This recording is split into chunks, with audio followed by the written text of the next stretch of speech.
চাপের মুখে হুঁশ ফিরল পুলিশের। 24 ঘন্টার মধ্যে ধারা বদল।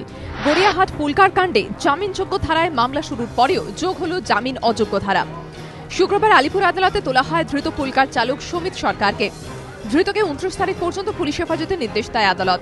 অভিযোগ, গত 2 আগস্ট স্কুল থেকে বাড়ি ফেরার সময় পুলকারের মধ্যে দ্বিতীয় ও তৃতীয় শ্রেণী পড়ুয়া ভাই বোনকে যৌন নিগ্রহ করেন পুলকার চালক সুমিত সরকার। গড়িয়াহাট থানায় এফআইআর করলেও পুলিশ অভিযুক্তকে গ্রেফতার করেনি বলে অভিযোগ। শেষ পর্যন্ত বৃহস্পতিবার অভিযোগকারিনী পুলিশকে সঙ্গে নিয়ে গিয়ে হিন্দুস্তান পার্ক এলাকায় অভিযুক্ত পুলকার চালককে চিনিয়ে দেওয়ার পর ঘটনার 12 দিন পর পুলিশ তাকে গ্রেফতার করে।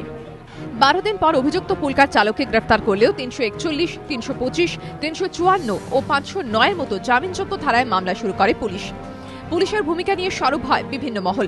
শেষ পর্যন্ত চাপের মুখে পড়ে শুক্রবার মামলায় জামিন অযোগ্য 376 ও 511 ধারায় নাবালিগকে ধর্ষণের চেষ্টার অভিযোগ যুক্ত করে পুলিশ। পাশাপাশি যোগ করা হয় the protection of children from sexual offence act 2012 ধারা।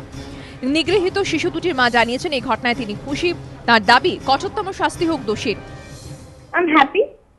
আমি খুবই খুশি হলাম যে পুলিশ এই দুটো ধারা যোগ করলো। আমি চাই যে পুলকারের যে ড্রাইভার সে কঠোর থেকে কঠোর শাস্তি পাক, এবং যে মালিকও যে পার্থ রায় চৌধুরী তারও লাইসেন্স ক্যান্সেল করে দেওয়া হোক। কারণ তাকে আমি ইনফর্ম করেছিলাম যে আপনার ড্রাইভার এরকম ধরনের ব্যবহার করছে।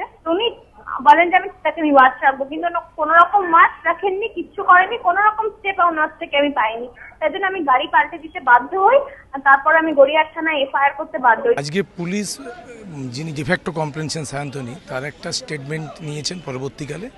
সেই স্টেটমেন্টের উপর ভিত্তি করে লার্নেড কোর্ট আসামিকে প্রোডাকশন করে আজকে কোর্টে পাঠিয়েছে। সেখানে লার্নেড কোর্ট সমস্ত কিছু দুপক্ষের বয়ান শোনার পরে 29/8/2012 পর্যন্ত তাকে পুলিশ কাস্টডিতে রাখার নির্দেশ দিয়েছে। অভিযুক্তের আইনজীবী জানান, ঘটনা 10 দিন পর কেন অভিযোগ দায়ের হলো তা স্পষ্ট নয়। তারও 10 দিন পর গ্রেফতার করা হলেও এক ধারায় মামলা শুরু করে এখন কেন ধারা বদল করা হচ্ছে তাও স্পষ্ট নয়। যে গাড়িটির মধ্যে ঘটনাটি ঘটেছে বলে অভিযোগ সেটি আটক করা হয়েছে। সেটি ফরেনসিক পরীক্ষার পাশাপাশি 2 শিশু অভিযুক্তের ডাক্তারি পরীক্ষা হবে বলে জানা গেছে। রাজস্ব দত্তগুপ্ত, সুদীপ্ত আচার্য রিপোর্ট, এবিপি আনন্দ, কলকাতা।